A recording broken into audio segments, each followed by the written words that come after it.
Hello students, आज हम पढ़ेंगे मॉडर्न पीरियोडिक लॉ के बारे में, जिसको long form of the periodic table भी कहा जाता है। बच्चों, ये पढ़ने से पहले हम बात करेंगे पहले तीन साइंटिस्ट की, जिन्होंने सभी एलिमेंट्स का उनके टाइम जितने एलिमेंट्स थे वो सभी एलिमेंट को क्लासिफिकेशन करने की कोशिश की। तो सबसे पहले बात करेंगे डोबेरेंडर।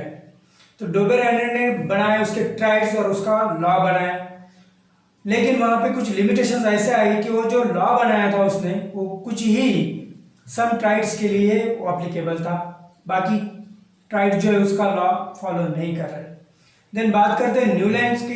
न्यूलैंड्स ने ऑक्टेट बनाया, लेकिन वो ऑक्टेट भी कैल्शियम तक ही, उसका जो लॉ बनाया ऑक्टेट लॉ, वो भी कैल्शियम तक ही एप्लीकेबल था, बाकी एलिमेंट वो फॉलो नहीं कर रहे थे। देन आए मेंडलिस, डिमिट्री मेंडलिस, उन्होंने फॉर्म किया मेंडलिस पीरियोडिक टेबल। तो बच्चों, ये टेबल फॉर्म करते हुए उन्होंने बहुत सारे एलिमेंट्स के जो ऑक्साइड के फार्मूले थे, हाइड्राइड के फार्मूले थे, इनके बारे में उसने स्टडी की और सब करके उन्होंने एक नतीजे पर आए कि जो अगर सभी एलिमेंट को अगर क्लासिफाई करना है तो उनको उनके एटॉमिक नंबर को अगर इंक्रीजिंग ऑर्डर में लगाएंगे तो ये सब क्लासिफिकेशन हो जाएगा। और उन्होंने उनके टाइम में जितने एलिमेंट्स नोन थे वो सभी एलिमेंट को एकदम प्रॉपरली एक टेबल में अरेंज कर दिया। ठीक है बच्चों, लेकिन अरेंज करते समय उन्होंने कुछ वहाँ पे एनामोलीज थी। एनामोलीज मतलब क्या कहेंगे हम उसको, डीमेरिट्स थे या फिर कुछ ड्रॉबैक्स थे, वो रह गए और वो उनको एक्सप्लेन नहीं कर पाए। तो बच्चों, जो ड्रॉबैक्स थे उसको रिमूव करने के लिए 1913 में हेनरी मोस्ले, ये नाम याद रखना बच्चों, और स्पेलिंग भी याद रखना, बहुत इंपॉर्टेंट है। तो ये हेनरी मोस्ले साइंटिस्ट ने कुछ स्टडी किया। स्टडी करते समय उसने डेमोन्स्ट्रेट किया कि कुछ एक्सपेरिमेंट के बाय यूजिंग एक्सरे ट्यूब, कुछ एक्सपेरिमेंट किए using X ray tube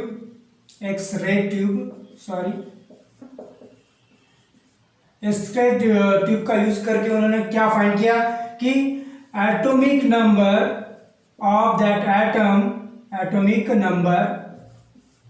atom is equal to the number of proton और number of electron present in the nucleus. Proton जो न्यूक्लियस में रहेंगे और इलेक्ट्रॉन्स उसके अराउंड रिवॉल्व करेंगे। ठीक है, तो number of proton is equal to the number of atomic number, या फिर number of electron is equal to the number of atomic number. मतलब वही समझ लेना कि प्रोटॉन नंबर ही एटॉमिक नंबर रहता है या फिर इलेक्ट्रॉन नंबर ही एटॉमिक नंबर रहता है। तो ये करते समय उन्होंने ये जो एटॉमिक नंबर जो है वो फंडामेंटल प्रॉपर्टीज वहां पे चॉइस की। फंडामेंटल प्रॉपर्टी क्या यूज की? Atomic number. तो एटॉमिक नंबर के हिसाब से उन्होंने सभी एलिमेंट्स को अरेंजमेंट किया पीरियोडिक टेबल में। ठीक है, तो जब ये अरेंज कर रहे थे तो बच्चों एक याद रखना, एटॉमिक नंबर ही मैंने बताया है आपको यहाँ पे इलेक्ट्रॉन नंबर। तो ये जो मॉडर्न पीरियोडिक टेबल जब अरेंज किया तो वो उसका बेस था इलेक्ट्रॉनिक कॉन्फ़िगरेशन। ये भी बात यहाँ पे याद रखना कि इलेक्ट्रॉनिक कॉन्फ़िगरेशन के बेसिस पे ये मॉडर्न पीरियोडिक टेबल बनाया गया है, या फिर ये long form of the periodic table बनाया गया है। तीनों बातें याद रखना। और ये किया उन्होंने फंडामेंटल प्रॉपर्टी, एटॉमिक नंबर ली और पीरियोडिक लॉ बनाया, मॉडर्न पीरियोडिक लॉ। तो क्या था?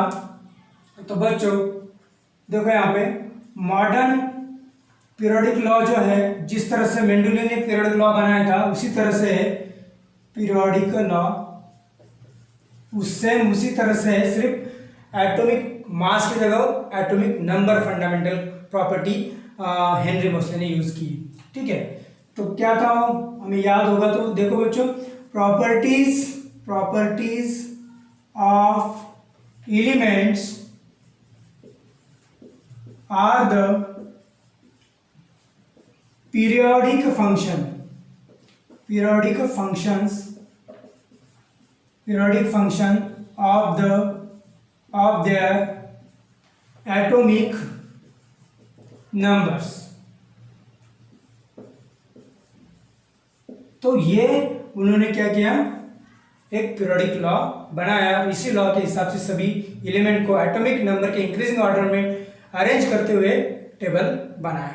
ठीक है, तो ये है मॉडर्न पीरियोडिक लॉ। और बच्चों ये करने से क्या हुआ, तो जो डीमेरिट्स थे मेंडलीव पीरियोडिक टेबल के, या फिर वो जो ड्रॉबैक्स थे, या फिर उसमें जो कुछ एनोमलीज थी जो कि हमने पढ़ी है, वो सब यहाँ पर रिमूव हो गए। तो बच्चे इस पे जनरली एक क्वेश्चन पूछा जाता है, तो याद रखना, how could the modern periodic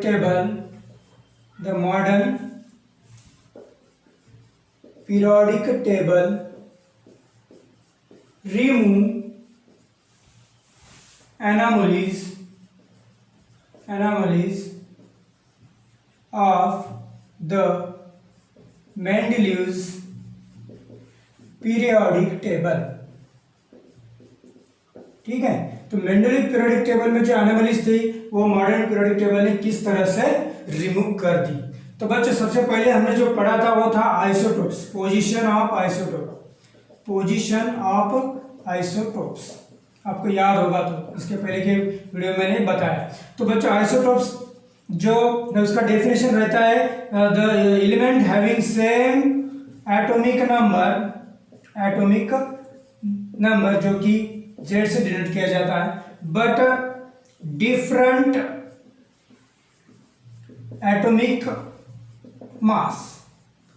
okay, इसका अगर एग्जांपल देखा तो देखो यहाँ पे क्लोरीन लेते हैं हम, क्लोरीन 35, क्लोरीन का मास है 35, और ये दूसरा इसका आइसोटोप्स है, उसका मास है 37। देखो बच्चों यहाँ पे अगर बात करते हैं ये मास की, तो मास है दोनों का अलग अलग है, लेकिन एलिमेंट एक ही है। तो ऐसे आइसोटोप्स को मेंडलीव पीरियोडिक टेबल के लॉज के हिसाब से क्या करना चाहिए था, इन दोनों को अलग अलग पोजीशन देनी चाहिए थी उसके मेंडलीव पीरियोडिक टेबल में, लेकिन ऐसा हुआ नहीं। ठीक है, ये पॉसिबल नहीं हो सकता, क्योंकि उसने एलिमेंट को एक ही जगह दी है, मतलब उसके जो आइसोटोप्स है वो भी वही रहेंगे, लेकिन ये तो पॉसिबल नहीं होता था, उसके लॉ के खिलाफ है। ठीक है, लेकिन जब मॉडर्न पीरियोडिक टेबल की बात करते हैं तो हमें पता है कि वो increasing order of their atomic number से होता है, फंडामेंटल क्वांटिटी एटॉमिक नंबर है। तो बच्चों तो दोनों का नंबर 17 है, तो इन दोनों आइसोटोप्स को एक ही जगह मतलब एक ही जगह पे प्लेस किया जाएगा। ठीक है, तो इस तरह से ये जो एनोमलीज थी पोजीशन ऑफ आइसोटोप्स की, ये यहाँ पे रिमूव हो गई। ठीक है, और सेकंड अगर बात करते हैं तो position of cobalt and nickel. कुछ एलिमेंट है जो हायर एटॉमिक नंबर था कोबाल्ट का, उसको निकेल का नंबर जो लोअर एटॉमिक नंबर था उसके पहले रख दिया। ठीक है, मतलब पोजीशन जो है कोबाल्ट की वो देखो पहले थी, तो जिसका एटॉमिक नंबर था 58.7 यूनिट, और निकेल का था 58.9 यूनिट था, और इसका 58.7 था। ठीक है, तो कोबाल्ट को निकेल के बिफोर प्लेस किया, ठीक है, और निकेल को कोबाल्ट के बाद में प्लेस किया, जो कि पहला कौन चाहिए था according to the law atomic mass. Okay, fundamental property थी एटॉमिक मास।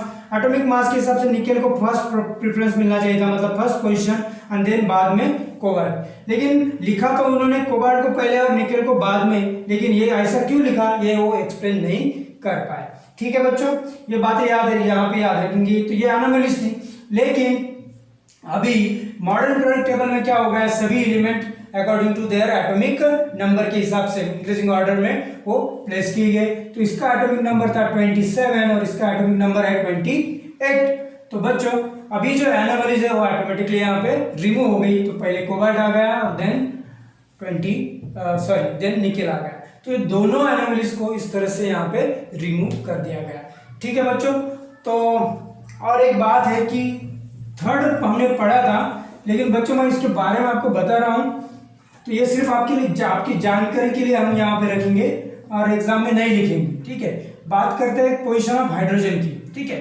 तो पोजीशन ऑफ हाइड्रोजन जो है ये तो मॉडर्न पीरियोडिक टेबल भी नहीं प्रॉपरली बता पाया, और मेंडलीज पीरियोडिक टेबल तो उसने तो बताई नहीं थी, क्योंकि उसका बिहेवियर हमको पता है वो अल्कली मेटल की तरह बिहेव करता है, अल्कली मेटल देन हैलोजन, वो सिमिलरिटीज दिखाता है, बिहेव करने से मैं बोलता हूँ सिमिलरिटीज दिखाता है हैलोजन, ठीक है।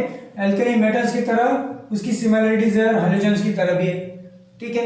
लेकिन दोनों भी उसको प्रॉपर पोजीशन दे नहीं पाए, ना कि मॉडर्न पीरियोडिक टेबल में और मेंडलीज पीरियोडिक टेबल में। तो बच्चों अभी हम हाइड्रोजन को रखते हैं अल्कली मेटल में, कहाँ पे, अल्कली मेटल में जो फर्स्ट एलिमेंट है, ठीक है। तो ऐसा क्यों होता है ये मैं सिर्फ आपके जानकारी के लिए बताता हूँ बच्चों। देखो यहाँ पे ये जो पॉजिटिव हाइड्राइड जो होते हैं वो जो हाइड्रोजन है इजीली फॉर्म कर लेता है, और निगेटिव हाइड्राइड को वो इजीली फॉर्म नहीं कर सकता। तो इसको होता क्या है कि अल्कली मेटल जो है वो पॉजिटिव हाइड्राइड फॉर्म कर लेते हैं, ठीक है, और हैलोजन निगेटिव हाइड्राइड फॉर्म कर लेते हैं, सॉरी निगेटिव आयंस फॉर्म कर लेते हैं, ये पॉजिटिव आयन फॉर्म कर लेते हैं। तो हाइड्रोजन इजीली पॉजिटिव हाइड्राइड बनाता है, इसलिए इसको अल्कली मेटल में रखा गया है, ठीक है। ये बात सिर्फ जानकारी के लिए रखेंगे, और बाकी जो 2 पॉइंट मैंने बताया है वो इसको याद करेंगे और एग्जाम में आप प्रॉपरली लिखेंगे, ठीक है बच्चों। Thank you.